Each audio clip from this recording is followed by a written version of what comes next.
Good evening.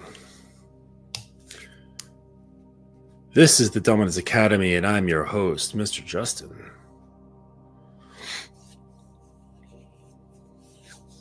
Hope you had a good week. I did. I'm finally getting back onto a natural clock here after suffering some terrible jet lag. I mean, earlier today, I think it was. I had like blurry vision and shit. It was wild.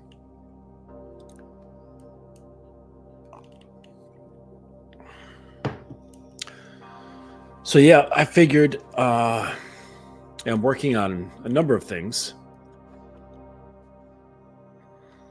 Working on a book, some very special video modules for you guys. Good morning, little one.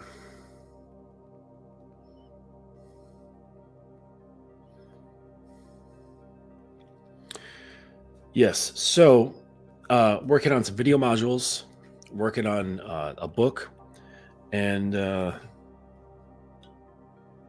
it's going to be accessible. It's not going to be priced through the roof. So, because I want a lot of people to have a handle on this information. So that's the idea. So what I figured I would do, come in here and make for you guys some entertainment based on one of my book excerpts. And it's all about making your girl your good girl and your bad girl. Right? Your sweet little darling and your filthy cum rag.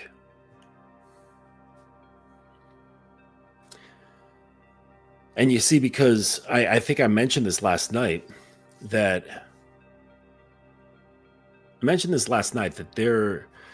there lies both of these entities inside practically every woman. And that's this sweet little girl who's gentle and tender, and she just wants to be held and kissed, sat on her daddy's lap, made to feel safe. And then she's also got this depraved, disgusting whore inside of her who wants to be used in any way imaginable.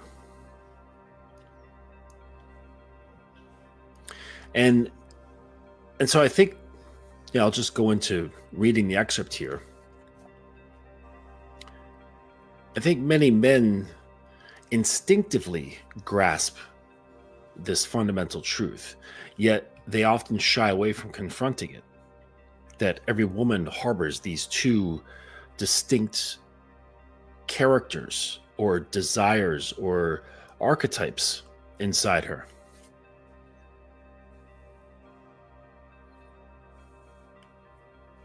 Haha, there's my girl.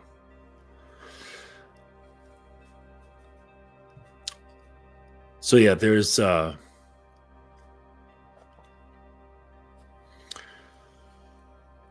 both of these. And I think men can sense that, right? And if they can't sense it, at least they've had the exposure on social media, porn, or whatever, that there's these two things.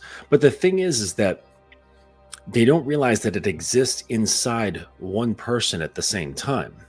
They think that there's good girls over here and bad girls over here. And that's just not the case.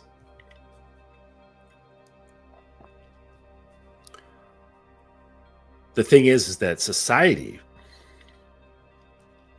has women conditioned to be a certain way that's acceptable. For the most part, girls just can't be running around sucking every cock that comes their way, even if some of them would love to. They just can't. They would be shunned, right? So they have to keep up a certain appearance.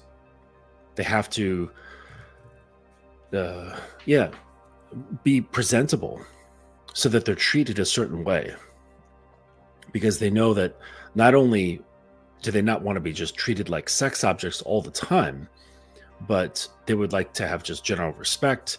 Um, it keeps the fear down to be nice. Like a girl, even just simply like if a girl is taking a number from a guy and she's feeling uncomfortable, she'll be cute, right? To kind of like soothe whatever she thinks might be in him that might potentially be weird or violent or whatever, just to kind of smooth out the situation. And so she has to have like all these masks that she's this good girl, she's this, a productive member of society, and she must keep up these appearances. And it's just not that single appearance. There's multiple appearances that she must maintain, depending on social circle, friends, social media, family, school, work, religious institutions. And then there's another layer, even in the privacy of her own home, where sure, she might be able to dip into that other aspect of herself on her own, but there's still like this other layer of herself that probably judges that part of herself. It's all a layered mess, but we'll get into freeing that up, because it's a wonderful thing that if she can be led by a particular type of man that allows both aspects of these archetypes to flourish, express themselves, and exist within the same woman, right? Because guys will say, "Oh, I'm going to go find that good girl," and then the demonic little whore inside her doesn't get to be expressed.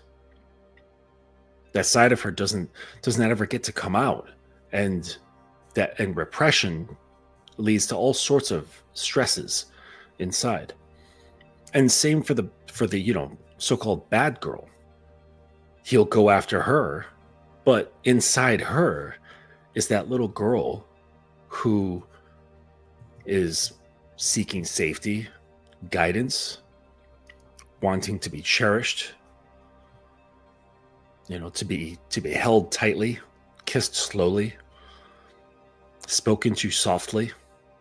But all the guys, they look at her and go, "Oh, she's a slut. I'm going to treat her like this, talk to her like this, slap her around, never call her, speak to her roughly." And they don't realize that both of these archetypes exist at the same time. It's just one or the other is in the forefront at any given moment. So this hidden side aches for release. It desires like the darker side. Let's just go with that one.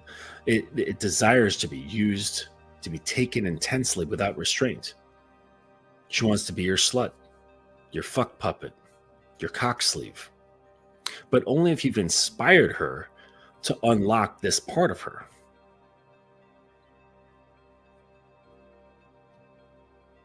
And that side of her, she keeps it concealed, mostly for judgment. It's the side she confides in with her girlfriends sometimes, with hushed tones and giggles, glasses of wine.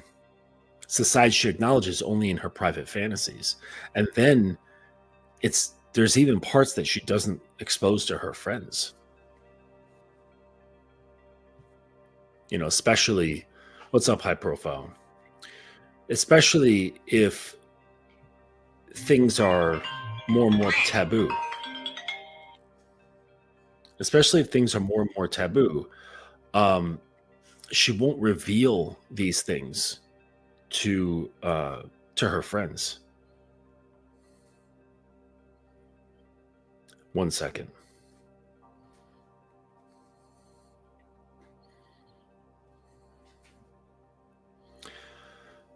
So yeah, because I know this little kitten who gets into, she's explored and gotten herself into all sorts of different sexual realms and has liberated some aspects of herself. But even to her close friends, she cannot share this with them because they would be surprised or appalled or confused. And at the very least, they wouldn't understand it. Thanks, Uncle Guns, for posting my links. Appreciate that. So, so this little kitten needs to basically just kind of keep these things to herself, which is no other choice. So most men, they falter by either treating her solely as the angelic figure or exclusively as the temptress. They fail to understand how to embrace both aspects simultaneously. Yet when a man possesses the strength to make her feel like both the treasured good girl and the wild whore in the same night, that's when she becomes captivated by him. When all other comparisons fade and when she completely loses herself in his presence. So men typically they fail at holding both of these things, right? And this is also connected to the Madonna whore complex, right? And thinking that there's good girls, bad girls. If you don't know much about that, I'm not going to get into it right now, but just if you don't know about the Madonna whore complex, just do some Googling and read up on that. But most men find it challenging to fully satisfy a woman, often because they default to one of two incomplete archetypes.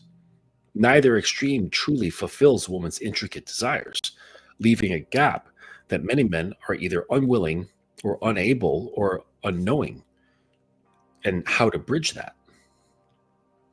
So on one hand, there's these nice guys. These men are loving, they're stable, they're supportive, qualities that are undoubtedly valuable in a relationship. They provide a sense of security and comfort, offering affection and unwavering presence. However, their approach often lacks a certain spark, a deeper intensity that goes beyond the comfortable and the familiar. They mistakenly believe that love and stability alone are sufficient, failing to recognize that many women secretly crave something much more potent, something a little less predictable, and perhaps even a bit forbidden or dangerous. This emotional blandness, despite their good intentions, can leave a woman feeling uninspired, longing for a passion that the nice guy often struggles to ignite. And check this out, just something to think about. Of all the married men, say like in the United States, how much of them, and percentage wise, do you think are like this? They're nice guys who are predictable, reliable, but bland. I would say more than half, at the very least. And so I'm not surprised when a woman cheats on her husband or files for divorce after just years and years of just going through this safe but bland existence, where basically an entire part of her existence is not activated at all. Conversely, there are men who gravitate towards the player or the dom role. These individuals often prioritize dominance with physical intimacy, excelling in creating a sense of excitement and control. They might be highly skilled in the bedroom and exude an air of self-assuredness, yet their focus on physical gratification and power often comes at the expense of genuine emotional connection. They may engage in intense physical intimacy, but neglect the deeper emotional bonds, leaving a woman feeling used, objectified, or emotionally empty rather than truly desired and cherished. The thrill of dominance without the accompanying devotion ultimately falls short of providing any lasting satisfaction. The core issue is that neither of these approaches fully address the multifaceted nature of a woman's desires. Women don't want to choose between one extreme or the other. They inherently crave both sides of this dynamic. They yearn for the secure, loving embrace of a partner who is also capable of igniting a fierce passion, a man who can be both their steadfast supporter and their exhilarating provocateur.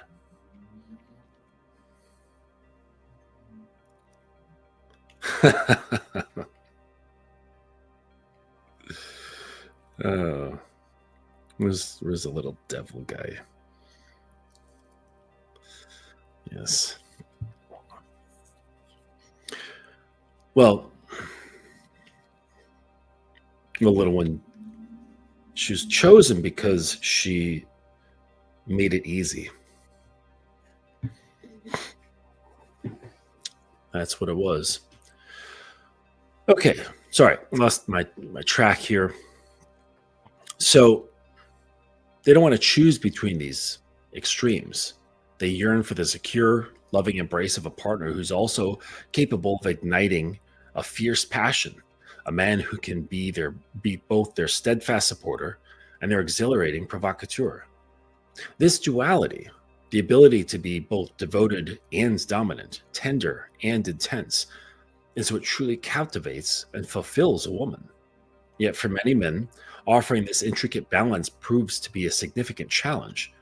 They may be too afraid to delve into the more intense aspects, or too selfish to prioritize her complex needs over their own comfort, or simply too oblivious to recognize and cultivate this essential dynamic. This failure to integrate both sides of the masculine spectrum leaves countless women feeling perpetually unsatisfied, caught between men who offer only half of what they truly desire. So this is what I mean when I tell my guys, and I say, fellas, no matter what you do, you are always leading. Always. However you present yourself, however you come to any interaction, whether it's for just a few hours or days, weeks, months, years, however you show up, you're leading. If you say, I don't want to lead, you're still leading. It's just inherent as a man. So you either can fumble around or you can accept this truth and realize that you have influence. Even when you're not trying to have influence, you have influence. So it's best to accept that reality and learn to do what you can to produce the best outcomes possible. Embracing her dual nature, adored lover and wild desires. When a woman expresses a desire to be your good girl, she's not just using a cute phrase. She's extending a profound invitation. This is a call for adoration, for you to cherish her in a way that makes her feel utterly irreplaceable, yet small. At this stage, tenderness is not just a virtue, but a paramount necessity. Imagine a delicate touch of her hair, a gentle caress that lingers, or an unexpected text message arriving at just the right moment, affirming her beauty and your appreciation. These simple gestures are potent, nourishing the part of her that craves to be seen, acknowledged, and adored. And I mentioned this in my other classes, where with the understanding that practically all women carry with them a degree of insecurity, and it's very high in some and it's very low in others, and I'd say most are somewhere in the middle. But I've always seen it, and this is why when there's empty compliments from guys, it doesn't do anything, and the guy feels he kind of gets his own feathers ruffled. But when it comes from the man that she's looking toward for safety, for guidance, for arousal, those compliments, they don't fall on deaf ears. They massage into her. And so that said, know that just like any other tool, you don't want to overuse things so that when you do use them, they are impactful. Just know this, all right? You want your you want the things that you say and do to provide some sort of lasting result, something that sends ripples through her. Okay. And so, don't fawn, but obviously don't ignore. And there's so many guys because they're so scared these days of women and they're so scared of being labeled as a simp that they end up doing nothing. And I'll tell you what, if the girl is very sexually attracted to you, she's very curious about you, she's enthusiastic about you, she is attached to you like on an emotional level, and she really respects you,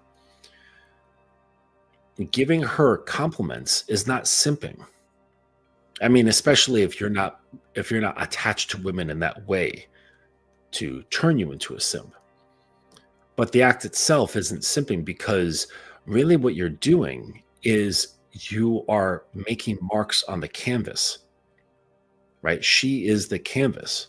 And so in doing that, you're not doing it just because or so that you can feel good or get praise back or something along those lines. It's with the aims of changing her, like her internal surface. That's basically what you're doing. You're changing the internal surface by adding compliments. And of course, if you overdo it, then it overdoes the surface and then you don't have a nice looking painting. So just know that's what's happening. It's not just compliments so that you can feel good or just so that she can feel good. You're actually providing a certain type of stimulus to her core that helps reshape things over time.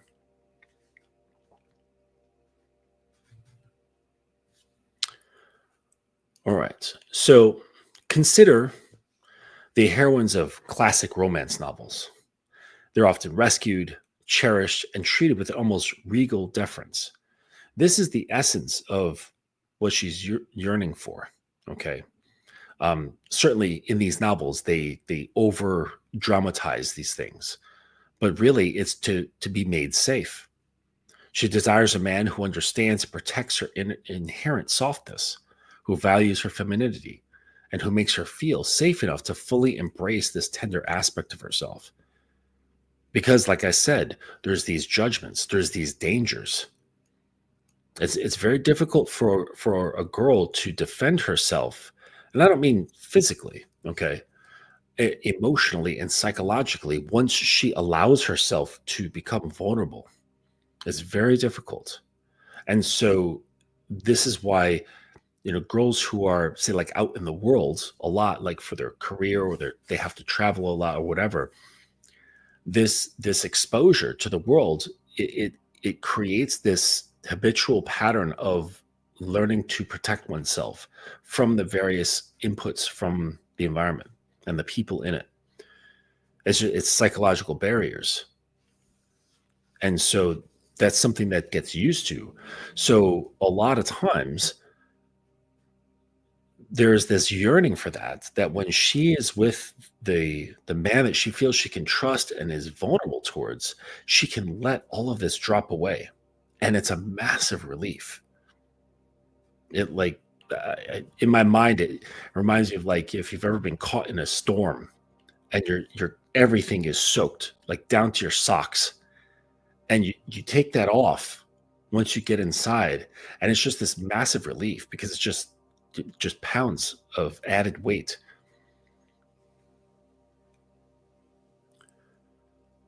So she desires a man who understands, protects her in inherent softness, who values her femininity, and who makes her feel safe enough to embrace this tender aspect of herself. These are the moments when she feels seen, loved, and secured in your affection. However, a crucial balance must be struck. If you solely cater to this good girl side, while she will undoubtedly feel loved and cherished, an undefinable longing will begin to stir within her. It's a subtle restlessness, a sense of something missing that she may not be able to articulate, but it will persist nonetheless. And this isn't a flaw in your affection, but rather a deeper, more complex layer of her being that yearns for recognition. So you could imagine this little ember, all right? Kind of reminds me of that movie, Howl's Moving Castle. And there was that little ember that was his like little fire spirit buddy. It's like that, but it lives inside her, this little fire spirit. And the thing is that she can kind of stoke it a little bit on her own, but it really, in its truest form, requires someone else to stoke that ember to turn it into a fire. And that's the thing, like once it's going as a fire, you can just fan those flames whenever you want. And it even gets more intense when you let them die down. And then you fan them again and let them die down. That just increases like this cycling of the rise and fall of energy, right? In a more practical sense, it's more like edging.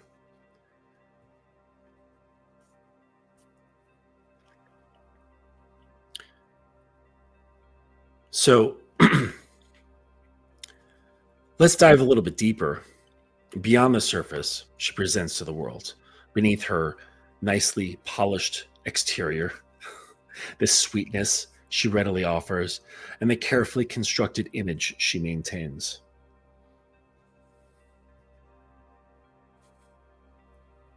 Oh, little kitten, don't forget about that note, that special note. So,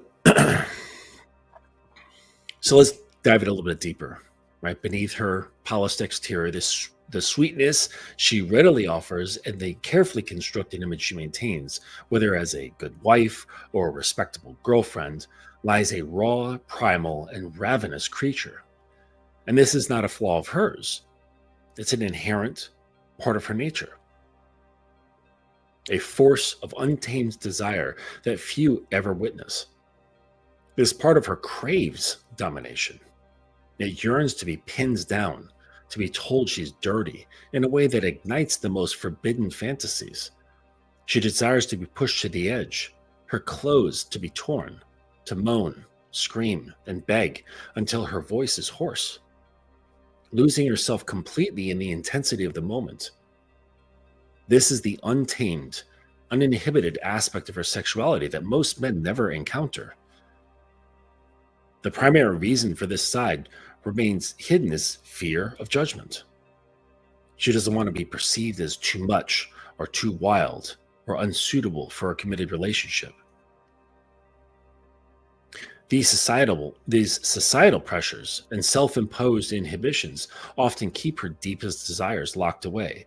Yet, in a profound and secret corner of her heart, this is the very part she most longs to surrender to.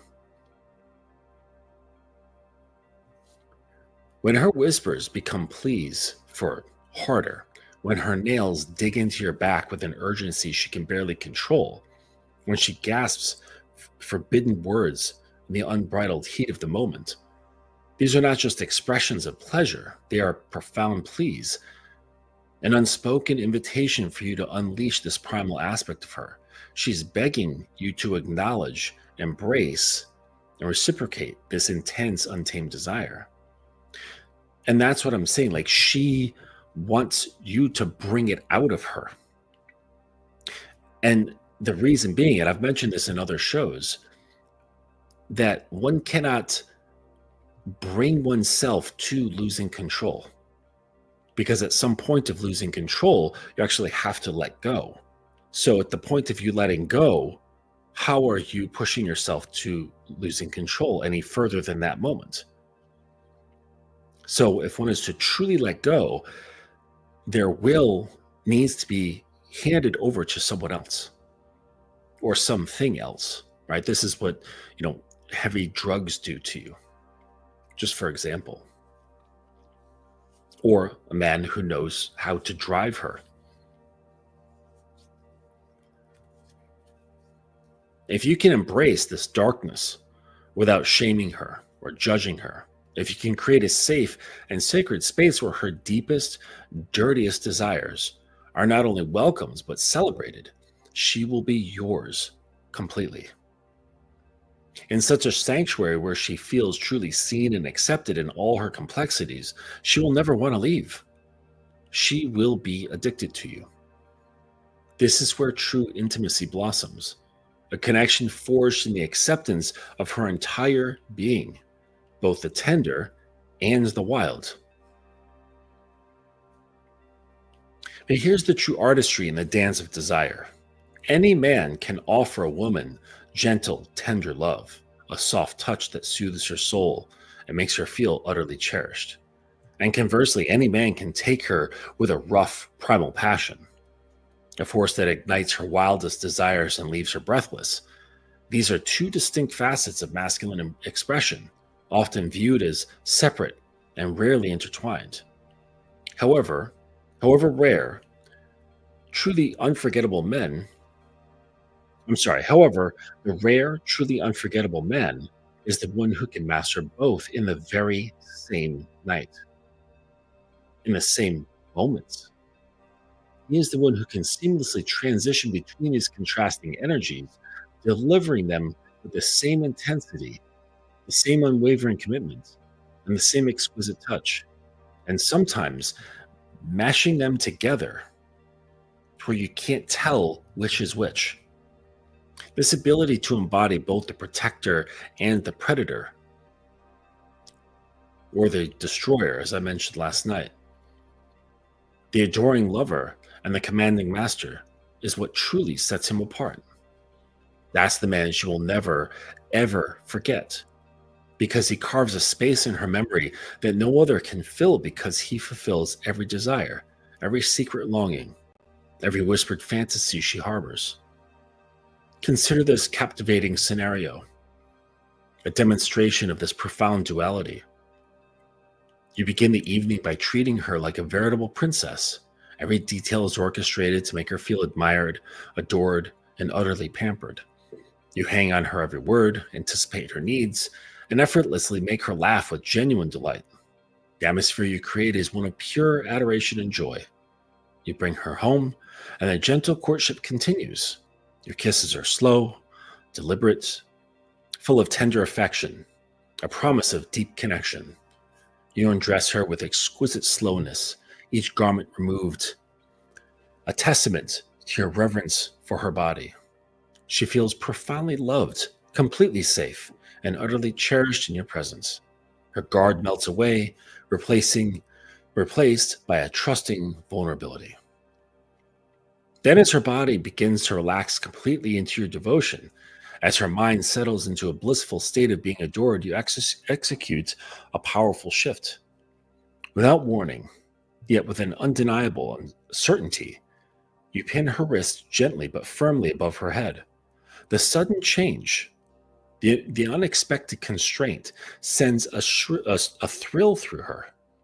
You lean in close, your voice low, gravelly, whisper that vibrates directly to her ear. You're mine now, slut. The words are a command, an ownership, a delicious degradation spoken with an undercurrent of undeniable desire. And then you take her. You take her with a hunger so primal and raw, so consuming that it leaves her trembling, her body arching into yours in a desperate craving for more. The contrast is stark, exhilarating, and utterly intoxicating. It's funny, I was trying to break away from this. It reminds me of a story. Like, I was talking to a client of mine today, and he had this girl over. He planned the evening. He had the dinner catered, and everything was just beautiful and perfect. but he also was, I think, dealing with some jet lag. So he was very tired. And he was kind of getting on himself because he's like, yeah, I don't want to be tired. I don't want to be that tired guy. Um, because like I think back in like grade school, people were like kids were making fun of him because he was always tired. But I don't know. But anyways, so the girl, she recognizes this and she says, you look tired. And he tried to brush it off. He tried to move forward and pretends that no, he wasn't, even though he was. And I said, man, you should have just went with it. And so you've got this nice dinner. There's some flirting going on. She says, you look tired. I said, hey, say, you know what? I am tired. In fact, when I'm done with this meal, I'd like you to make us some tea and you're going to rub my feet. And right there's that shift just by giving a command. After dinner, I'd like you to make me some tea and you're going to rub my feet. And I mentioned this to him and he's like, yeah, knowing her personality, she probably would really like that. I said, good. And then after the foot rubs, you could say, you did such a good job on my feet. You can do my hands now. And I mentioned that because I love a good hand massage. And so after the hand massage, you say, you're so good at rubbing. Stand up for me. And so she would stand and you say, take off all of your clothes from the waist down. And she might question it. And you say, yes, now. And of course, she'd be playing along. There was already flirtation going on there. They've already had a glass of wine. And so she takes off all of her clothes from the waist down, probably standing there, feeling a little bit uncomfortable. And I said, good. Take a seat on that chair over there in front of me. Spread your legs and start rubbing yourself. Make yourself wet. Rub that little pussy. Go on. And of course, she would probably abide because you're saying it with such conviction, like as though it's already a done deal in your mind. And so she's there, she's rubbing her pussy, legs spread on that chair in front of you while you're still fully clothed. Now, mind you, this is what I told him because he's tired. He wasn't like really in the mood. His body wasn't really in the mood for fucking. And so I was like, yeah, but you can still lead. You can still dominate because domination doesn't really have much to do with sex. It's a mindset that facilitates creation. So create something else. Dominate because it's enjoyable, not because you're trying to impress her. And do it because you can. And so I described that scene. And so she's sitting there. I mean, obviously she didn't do this, but in my mind, she's sitting there, legs spread, stroking her pussy, getting wet. And he's making her play with it. And he's sitting there contentedly with his tea, his leg crossed over his knee, just watching her. And then just talking shit. And maybe using the nicer side of things, right? Telling her how sexy she is, how pretty she is, what a good girl she is, how much he likes her, loves how obedient she is, how good her skin smells. Giving her all sorts of like nice, fulfilling compliments while he's got her totally exposed and being used like a little action figure that he's playing with. Right? And then I said, all right, well, now have her stand up, right? Go to the drawer over by the bed and take out the wand vibrator that's in there. And then get back to the chair and you're going to hold that on that little pussy.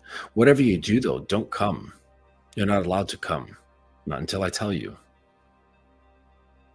But you're going to hold it there. And so she's sitting there again now with this vibrator on her pussy. You could push it even further. Sorry, that sounds like it's on the first setting. Turn it up. Go up to the third setting. Now she's really going into this like torturous moment. She hasn't had an orgasm yet. Because you told her that if she does, she's going to pay for it. All right. And then I had her, what did I say at the suggestion I made? Something like getting something from, oh, right. Yes. Right. Because he kind of likes a little dessert in the evening. So he likes ice cream. And I remembered that about him. So I said, oh, and then you're going to instruct her. I said, okay, stand up. And like, no, I didn't say remove the vibrator. Keep the vibrator where it is. Stand up and walk to the kitchen and get me my little container of ice cream and bring it back to me. And so she gets up. She's still holding her knees, buckling and walking all funny. As she's teetering off into the kitchen, about to fall over, gets the ice cream. Vibrator still buzzing on her little pussy.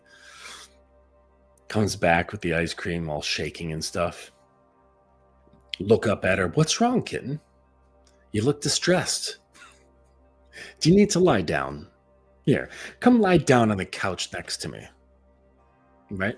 Put your head over there, legs over here. You spread them up by me. There you go. Is that better? No, keep that vibrator where it is. Right? And so I brought this story to him to like illustrate the a couple of things. One, the mixtures of this good and bad energies, right? Because that's the mixture of me using the girl in the proposed story here, that scene. She's being used, but there's also an element of tenderness. There's an element of playfulness, like kind of poking fun at her, but not so much. She's already feeling a little bit degraded because she's half naked and he's not. So it's all these things like sort of mixed together, and they're and she feels safe, right? They're because of the demeanor, because the entire time, in my imagination, my client, he didn't move. He was just sitting there, calmly sitting on the couch with his tea and now his ice cream, while she's sitting there panting and sweating, dripping all over his couch, sipping that, having the ice cream, maybe telling her to take it away, take away the vibrator, putting maybe your finger ice cream and putting that on her clit. So it now becomes this extreme feeling of from the warmth, now extreme cold. Now she jumps, right? So now you're pushing through to extremes. Or you could allow her to come, remind her that she should say thank you.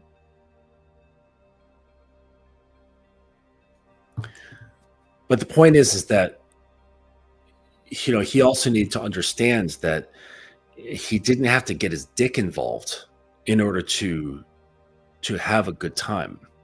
He didn't have to exert much energy at all. All he had to do was just dictate and move the scene around, move her around, move the energies around, move the narrative around, like a director of a film. The director has control of everything, during the shoot, right? So it all comes down to that vision of what you want to create. It's nothing to do. I mean, shit, you don't even need to be in the same room. You don't even need to be in the same country.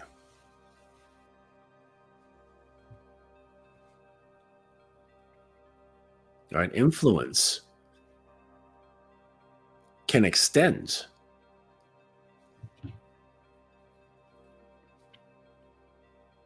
All right, so let me get back to this.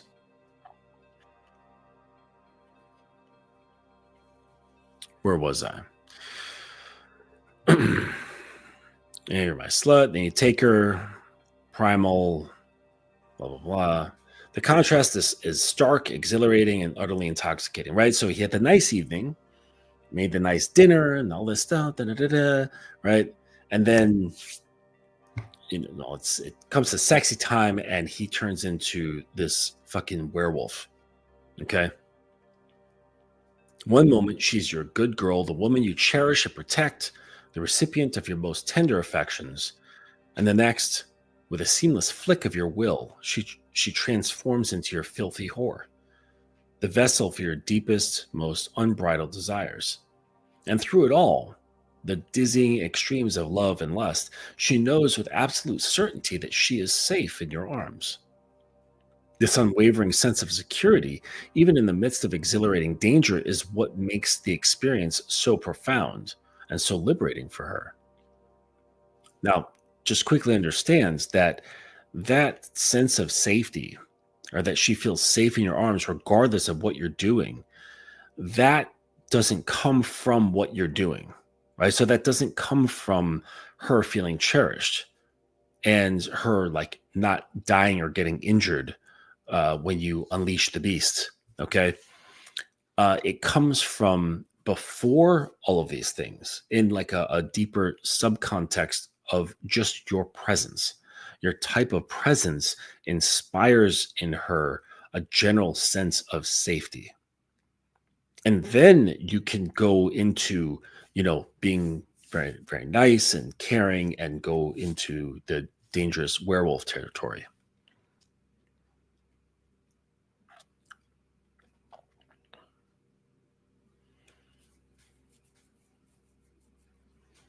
This is the delicate yet potent balance. That is the true power, the power to navigate the full spectrum of her desires and her emotions, to be both her gentle lover and her demanding master. Is the ability to hold both light and shadow, tenderness and dominance within the same moment, and to do so with unwavering confidence and control.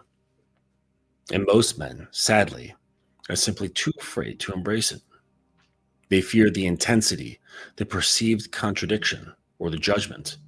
They stick to one lane, never daring to explore the exhilarating breadth of a woman's desires. But the man who understands this balance, who is brave enough to wield both aspects of his masculinity, is the one who will forever imprint himself upon her soul, leaving her forever craving the unique thrill of his embrace. As he isn't just a lover, he is an experience. He's a journey into the heart of her deepest, most complex desires. And as this one brilliant little pet once said, that after a while, it's like drinking seawater. And the more you drink, the thirstier you get. But that's what you become. I laugh about it, but that's truly what you become. And surely there's a bit of joy in the power, in realizing that power that you have. But it's quickly followed with the realization and understanding that you cannot simply just leave them like that. That it does require some form of genuine hydration. And I think that's where the safety aspect comes into play. So I was thinking about why men hesitate to embrace that primal role and what women really desire. So in the intricate dance of human relationships, a fundamental truth often remains unacknowledged, shrouded by societal expectations and personal inhibitions. The yearning within women for a man capable of embodying both the tender lover and the assertive dominator. Yet many men falter at this precipice of this present role, held captive by a constellation of fears and at times sheer indifference. So, what are they afraid of? I mean, there's many, but I list just a few here. One of them is the fear of causing pain. And this is, I think, the most common one. Some men are paralyzed by the apprehension of inflicting emotional or physical discomfort. They worry about overstepping a boundary with their assertiveness, mistaking dominance for cruelty, and consequentially retreat into a passive role that ultimately starves the relationship of its full potential. This fear often stems from a misunderstanding of a woman's true desires, confusing the theatricality of dominance with genuine harm. And then there's layers of social media, right? I think that uh, when Me Too got out into the world, and alongside with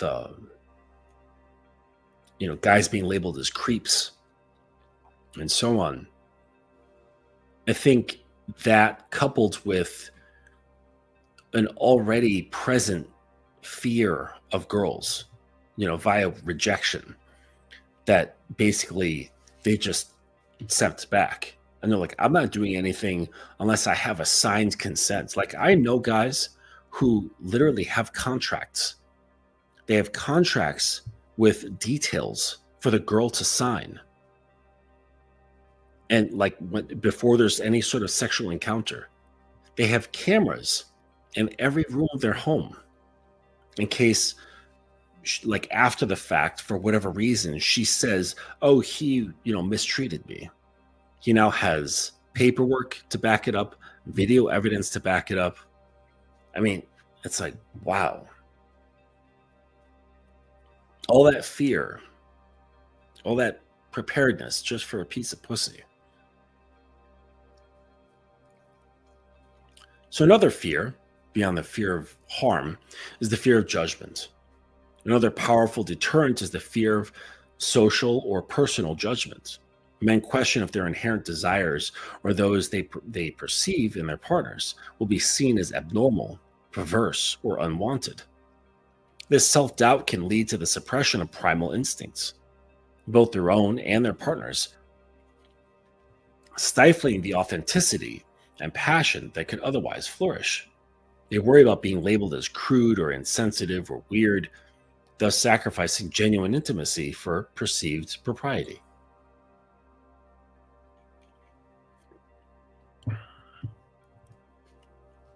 Another one is the choice of indolence. Perhaps the most disheartening reason is the simple choice of indolence. Some men prioritize their own immediate gratification, their comfort zones, and their unwillingness to expend the emotional and energetic effort required to truly understand and satisfy their woman's deepest longings. They may believe that a superficial connection is sufficient, or they may be unwilling to confront the complexities of desire, opting for an easier, albeit less fulfilling path. This self-serving approach ultimately deprives both partners of true satisfaction and profound connection. And I would say that also a lot of guys, they fear appearing like they don't know what they're doing. It's very rare that I come across men, either in online spaces, places like Discord, live chats, chat rooms, panels. Very rare to hear a guy say, I really don't have that much experience. I don't really know what I'm doing, but I'd like to learn. I don't think I've ever heard that, except in private calls. Other than that, every guy is a fucking superstar by his own rules,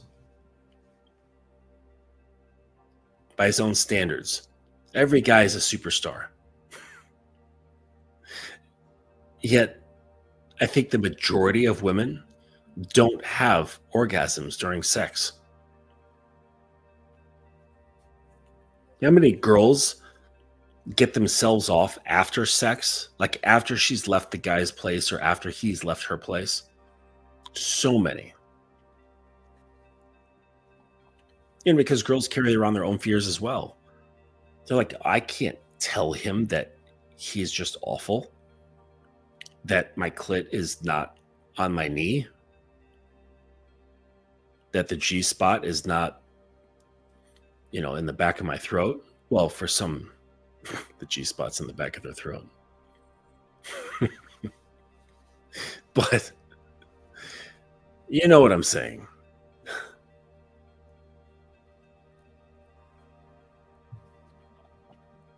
But yeah, it helps. It helps to it helps to understand some anatomy.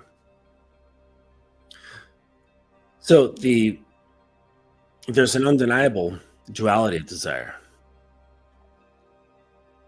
The undeniable truth, often whispered in the secret chambers of the heart, is this: women are they desire, they're begging for a man who's capable of embodying both of these archetypes.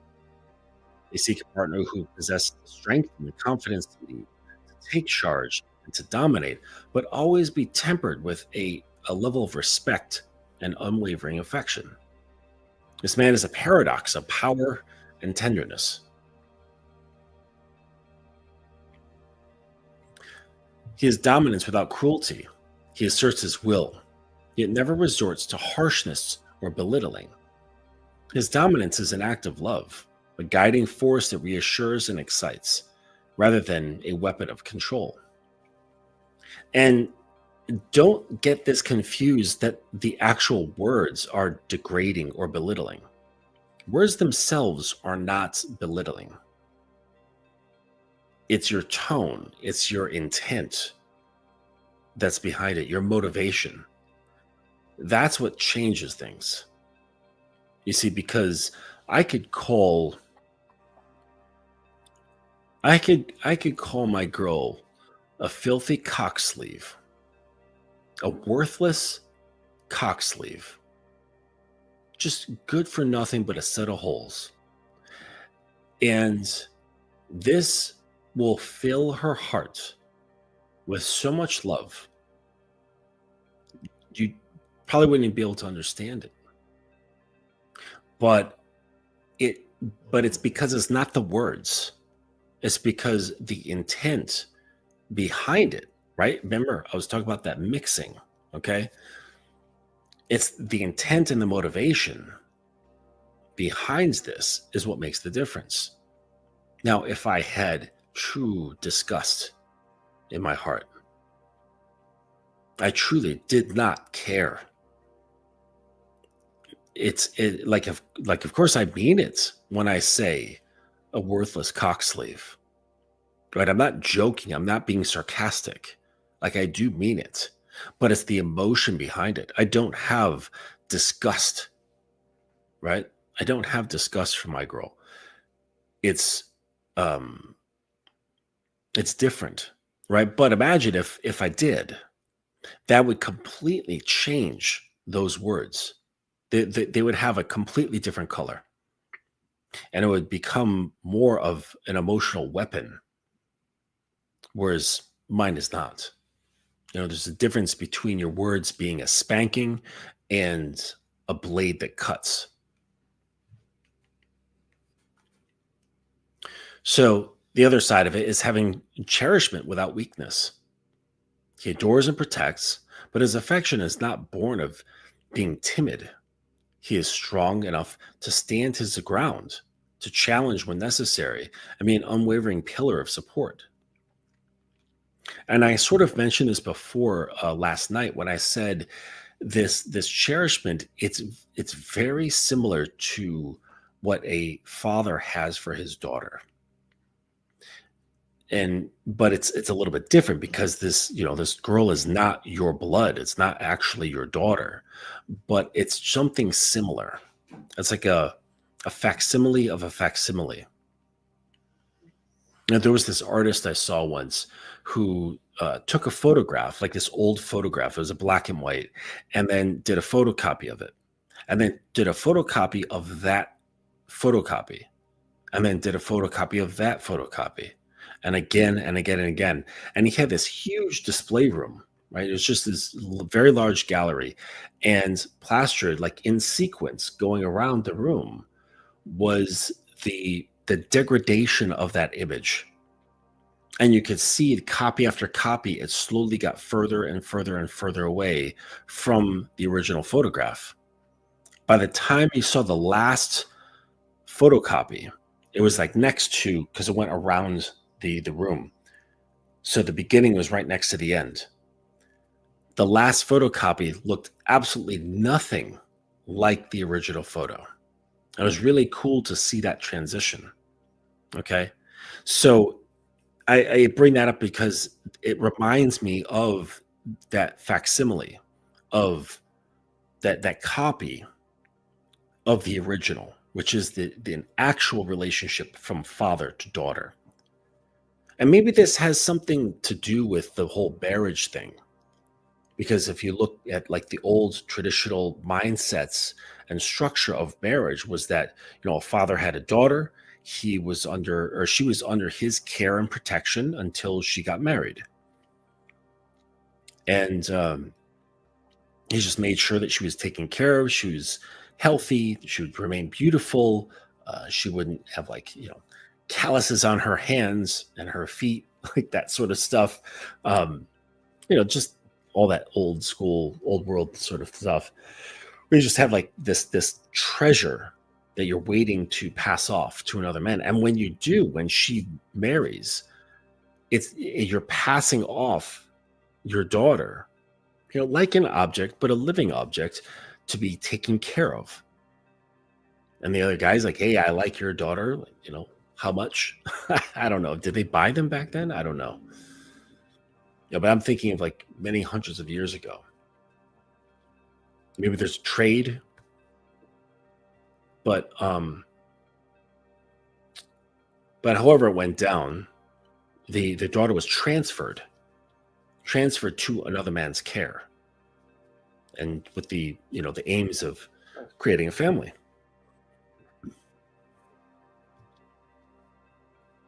And so maybe that's where that comes from, that daddy sort of thing. And I think that's also kind of why I like the aspect in BDSM where this attitude and the word gets used a little too much, but pop culture and what have you, but its essence is there. The essence of the daddy dom. And it's quite similar. It's quite similar to that, being this caretaker, watching over for the safety of, and really cherishing this other being who's so small in many regards. She's just like this little mouse. And even if she's quite capable in the world, it's still there. And it's a great experience to, when they're comfortable sort of like letting it out so that you can see that little mouse inside. And you're like, wow, look at that. Come here, come on up. And she just wants to curl up at your feet and, hump your leg or something.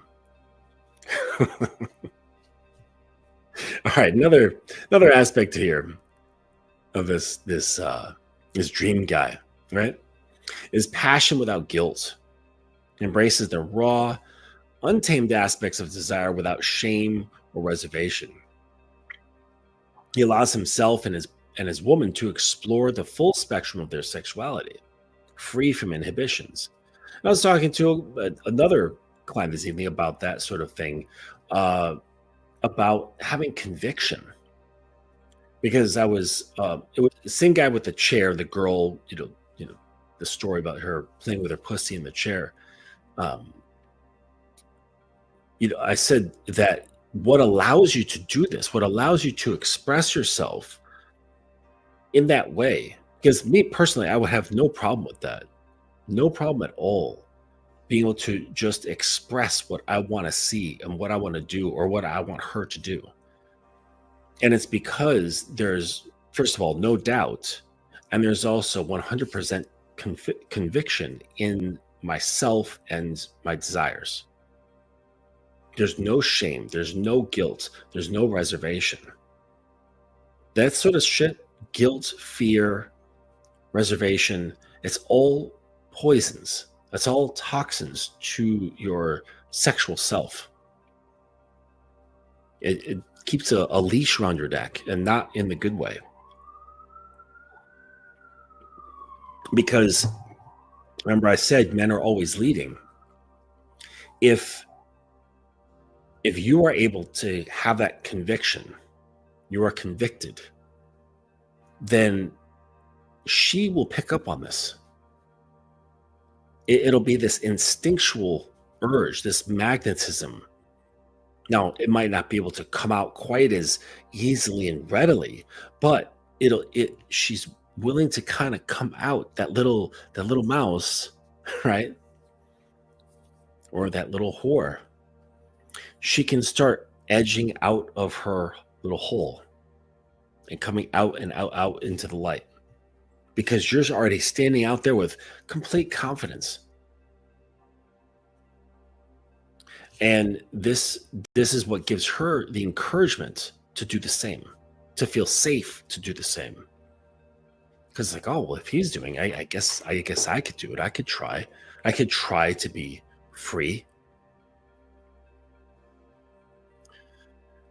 So the last part here is the love without reservation. His love is all encompassing, accepting every facet of her being, the light and the shadow, the saint and the sinner. He sees her in her entirety and loves all of it. He loves her for it. Now, this is obviously a rare individual.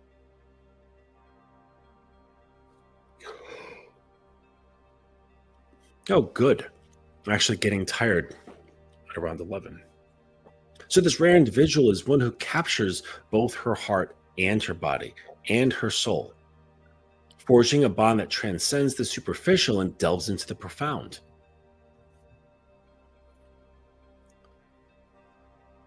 So I'm going to cut this here. I'm not going to go any further because it gets into technique. And I don't want to give away the techniques. This is going to be turned into a video, a Patreon video. And but I can tell you that it's got a bunch of techniques in here that are aimed at nurturing both of those aspects, nurturing the little angelic girl inside her and the little demonic whore inside her.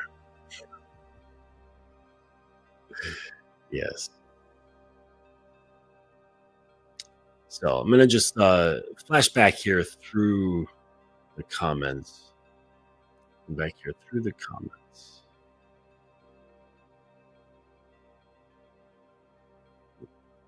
Is this girl still at home? Is she working at home? Or is she getting ready to leave? If she's at home, she can show me those wet little fingers.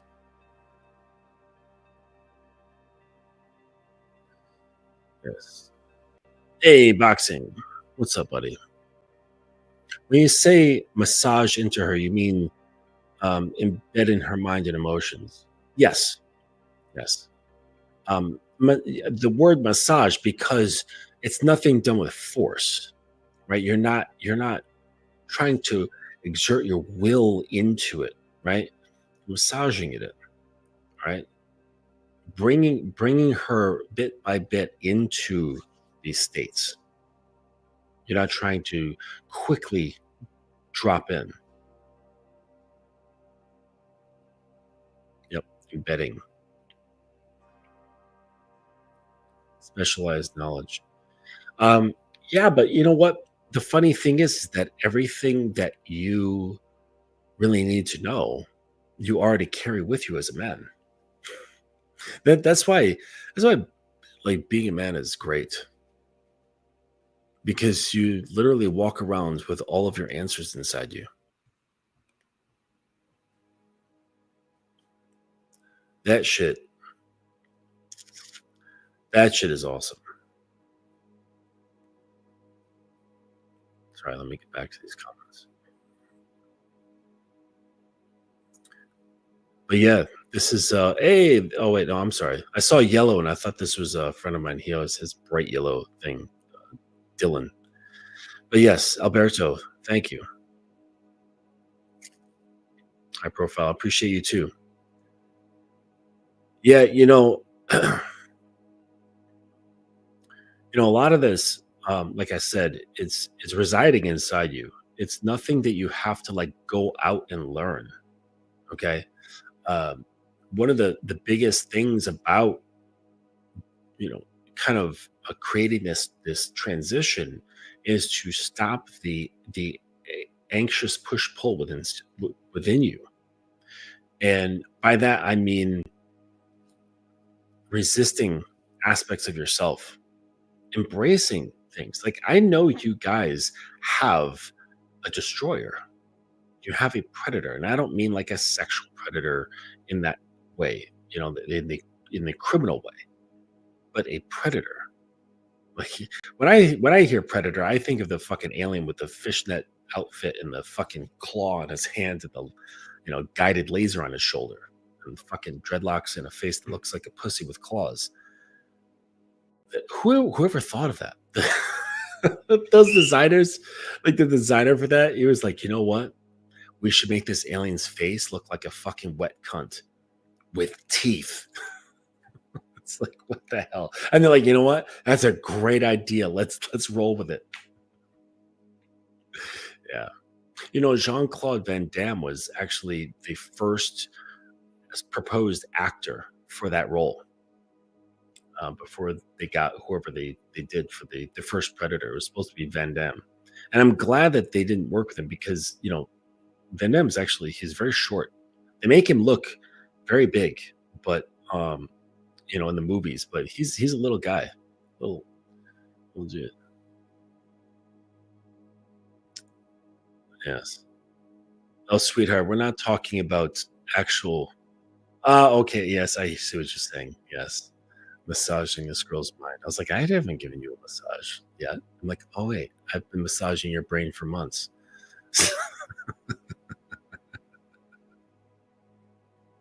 Yes. All right. But yeah, I was saying, so it's accepting that side of you, accepting the darkness, right? And darkness doesn't mean bad. All right. We have to get out of this Western idea that dark means bad. Okay. If you look into Eastern sets of looking at these things, they're equal. There is no like good bad, right? It's not cut and dry in that way, the way we have in the West.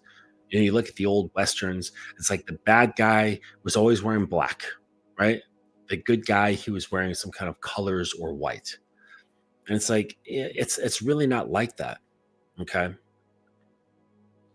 If you look at the Eastern systems, goodness and badness is different. And it's not determined on this, this black white sort of thing and this dark light sort of thing. Darkness is just as valuable. It's a necessary component for a complete circle. And this is ultimately what you need to do as men is embrace this. Well, first identify it. And the way you identify it is letting go of your judgment, letting go of your shame, and letting go of your guilt. And this is how you start allowing yourself to identify, because shame and guilt and judgment keep you separated from aspects of yourself. This is what the ego does, because the ego has this idea like, oh, I'm perfect, I'm great, there's nothing wrong with me, everything's acceptable, and doesn't want to admit that it's got this dirty little brother or big brother, depending on who was born first. But has this dirty sibling, this dark sibling who likes to sit in the corner, jerk off, right? And has all kinds of crazy thoughts. And y- like the ego doesn't want to pay attention to that because that makes the self look bad in its own image, right? And this is really part of you. You cannot sever this.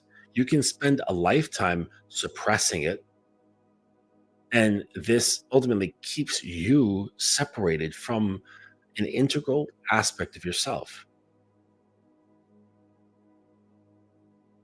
It's just that that side is not so easily mixed into polite society, which is okay. It just means that it needs to be expressed in other places, okay, by other means with other people, right? And that's okay, right? That's great. But regardless, it needs to be identified and embraced and not pushed away. And this is how you begin to have that acceptance of self. And the acceptance then turns into pride. The pride turns into conviction. The conviction turns into truth. And then you're standing on the earth, like for the first time, as like a whole man. You're no longer pushing away aspects of yourself. And I'm not talking just sexually speaking. There's probably other aspects of yourself that you do the same exact thing towards: the judgment, the shame, the guilt, the rejection. And part of you is like, no, that's not good, or that's not good enough, or that's deplorable, or that's shameful. I don't feel proud about that. No one's gonna like that. I don't like that. This is a losing strategy. This is going through life half alive, which you totally can, right? You absolutely can go through life with half a heart, but you're not really here because your full presence isn't accepted. Your full presence is not embraced, and it's necessary. And so when, like I mentioned earlier, when you do this, she takes a cue. She takes a cue from this instinctually. I don't think consciously she's like, oh, he seems really confident about XYZ, so I think I can be. It's something that resonates in her. And then she feels comfortable or inspired, or just at least like willing to start stepping out and becoming comfortable with her shadow. And then once it starts coming out a little bit for you to get a finger hold, oh, now she's in trouble. Now she's in trouble, right? Especially if she trusts you, right?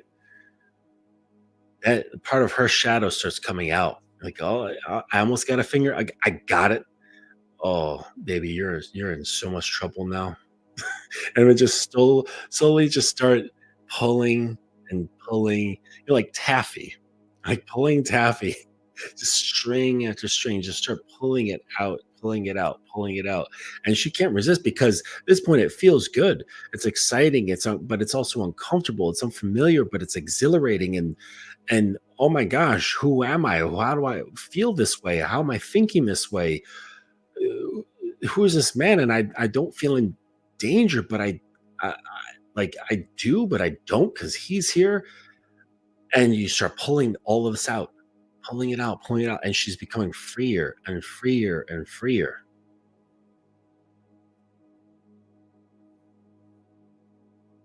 And next thing, like, but see this, the thing is, you're not pulling it out and just letting it drop onto the floor into this just pile. You're gonna go, oh well, look at that. All right, there it is. Like that's not what happens. Okay. Because if you're able to pull this out, what actually happens, there is no floor, it just comes into you. This is where she then becomes part of you. I'm not saying this in any sort of romantic way or anything like that. I'm not trying to be poetic or sweet or lovey or anything like that. I'm just talking about how, like, what happens to the energies. Okay. Like it has to go somewhere. So like you're pulling it out. And the what I was laughing and playing around because that's where the fun comes into play. This is where you can start playing with her sensuality. You can start playing with her embarrassment, right? You can poke fun in such a way that challenges her ego when like because it's like that aspect. Remember I was talking about how girls have that innate sense of insecurity. A real easy one is like, I'm not pretty enough, right? That's all fucking ego. It's just as powerful, but just looks different as I'm the hottest bitch in the room. It's the same fucking thing, just a different side of the coin. The coin is all ego. It's still self-importance. It's just tinted differently. So part of that bringing it out is poking fun, is the degradation, is because all that is just degradation to her ego. It's not actually her. The true self is fucking perfect in there. Her true self is perfect. It's beautiful, just like yours is. Your core, your masculine core, it's fucking beautiful and perfect. It's just the layers that we put on top of what we think we are, this person that we think we are, this manufactured identity, that fucking gets in the way and mucks up everything, right? That's why in the training that you have with me in my school, we spend a lot of time actually making those layers permeable so that you can actually start getting in touch with your true self, like your masculine core as a man. And you can start leading from it. And then that's when you can start pulling out that taffy of her shadow, making her bond with it, pulling it out, saying, hey, look, here it is. Here it is, you filthy fucking whore. And I love you for it. You're amazing. And you're beautiful. And you're worth loving. You're worth caring about. I see you. Stop hiding. You can't fucking hide from me. Right. And this is the power of guidance, leadership, influence. You're taking apart what's unnecessary and bringing out what is necessary. Right. But you got to do that with yourself first. You can't bullshit yourself. You're like, oh, yeah, I'm that fucking guy. Right. I know what I'm doing. Right. You don't know what you're doing until you fucking dealt with yourself on that level. When you've allowed your ego to be challenged, when you've allowed your ego to take those dents, right, to become thinner. As I've mentioned before, you can't ever get rid of your ego. We actually need it as part of a necessary component of our psyche, but but it works best when it's thinner, because when it's firm, things bounce off, right? And you think that you're going through life just fine like that with this ego that just is, you know, bouncy, but it prevents, well, first of all, it prevents a strong connection with yourself. And then you end up on your deathbed going, who the fuck am I? I have no idea who I am. Shit. I'm out of time. Right. Or it also prevents anyone else from getting to know you. Right.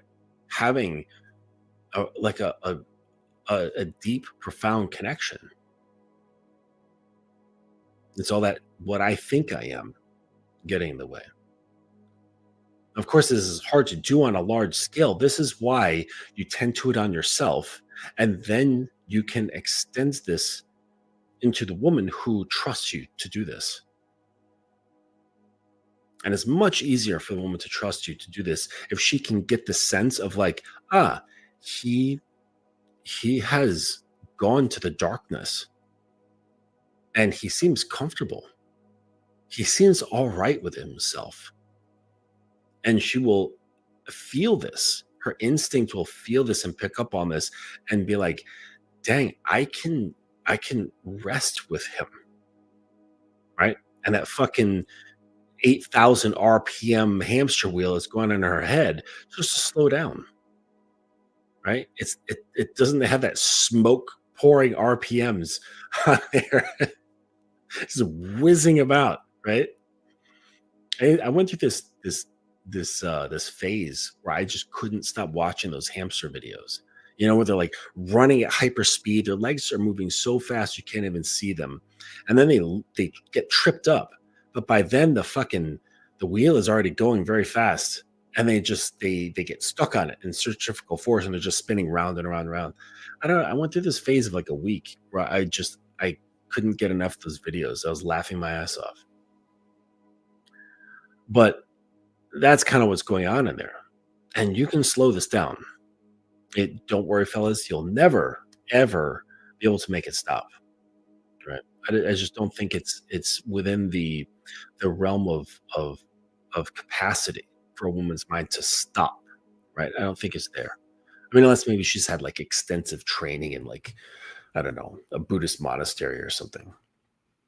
And that's fine. Like that's not, any sort of judgment. It's just the way it is. But with your presence, you can help slow things down as you pull her into you, like as she allows herself to be pulled in, right? Because remember, it's a gentle, you don't have to use much force to stretch taffy, right?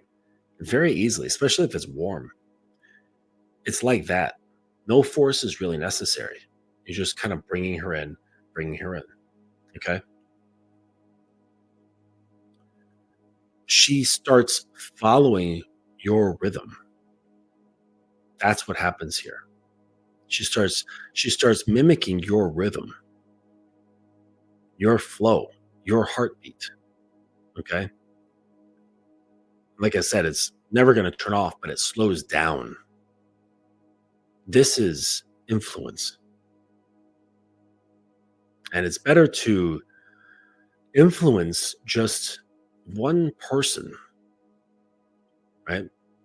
And maybe if it's that time in your life where you want to have children, you extend this into your family to create a family, right?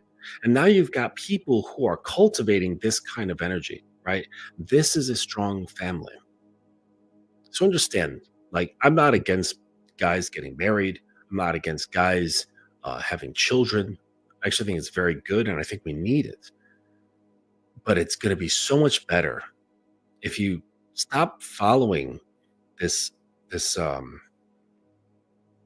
this social conditioning, this this prescribed pathway for men, and really take the time to commune with your darkness and learn to embrace the entirety of yourself such that you can start leading from that place. Then you can have a woman who comes into that fold, and then you start cultivating that becomes stronger. You have children who then come into that fold. So it's like influence upon influence, this trickle down effect.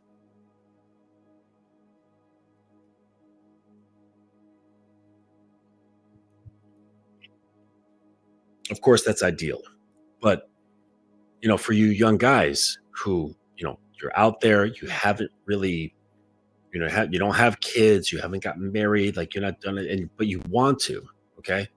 Know that it's going to be so much better and so much easier in the long run if you learn to cultivate yourself this way,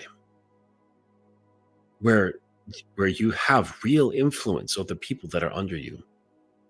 And it's not just this pipe dream that you wish could happen after you've been married for fucking 7 to 10 years and your wife doesn't respect you, doesn't listen to you. You've already got 3 kids and it's a whole fucking clusterfuck. You don't know what to do, right? Like, don't end up there where your dick hasn't been in her mouth in months. Maybe you'll get a blowy on your birthday, right? But she has never really like sucked your cock in a while, Like she gives you like a blowjob, right? Right, sweetheart. There's a difference between a blowjob and eating and sucking on your man's cock. Big difference. A big, veiny difference. Anyways, I'm gonna pull this to a close. Right, it's a nice time marker, 11 p.m. At least here on the East Coast. Tomorrow, I think around 12 noon Eastern, I'm going to be streaming with um, Manhood is the Skill Set Show with Miles Cunningham and Carrie K. Zagat and Jay Roman. If nothing comes up, I'll see what's going on. I think it's going to be nice. So the part of me wants to get up very early and go for a rip on the bike before it gets too warm. I think tomorrow's going to be kind of warm. So thinking about doing that early morning. We'll see. Be cool. Maybe I'll do like a vlog. I'm thinking about getting like a GoPro for the helmet and a nice like internal mic so that I could do some filming like while I'm riding, because we're coming into autumn and I'm going to want to go out of the city, go up north and hit up some of those nice twisties up there and get some pictures and video of the mountains changing colors. It's really great because like the hills, they'll just go all orange and red, the entire hill, right? The side of the mountain's just orange and red and yellow. It's beautiful.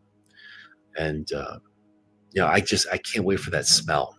Like the Northeast smell in autumn is the best. It's one of the best smells.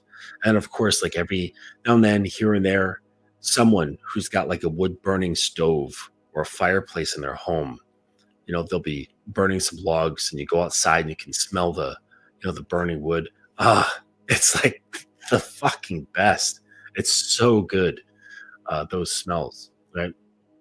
The leaves and people like burning wood in a stove or a fireplace. So yeah, maybe I'll get like an Airbnb or something, go upstate and just so I can hang out with a fireplace and burn some wood. And then I can do I'll get a pipe, right? And sit by the fireplace and do a stream with a crackling fire behind me. Wouldn't that be nice? Yes. Grandpa Justin. Old man Grandpa Justin. All right. I'm going to pull this to a close. Thank you guys for being here on the stream. Thank you, little one, for being here and joining us this fine day. And thank you guys who are catching this on the replay. I appreciate every one of you. I'll let you know when those the Patreon drops. I'm going to be